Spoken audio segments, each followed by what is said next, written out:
mikrosxemani vazifasi signalni tozalab berish.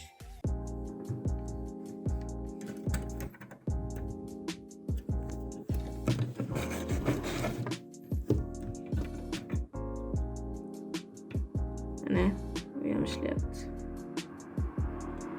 Raqamlar bir chiqib keladi. Mana bular hammasi sog'.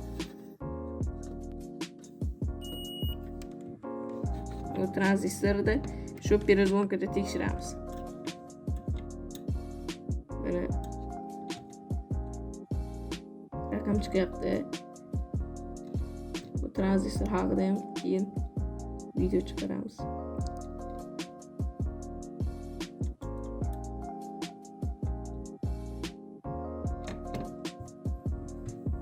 Bu yoqda bunday qarasa o'zi bu yoqda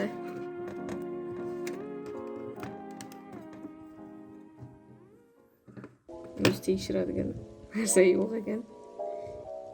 Mana bu yerda switchlarni tekshiramiz. Yonyapti. Mana tiyildi. Bo'ldi.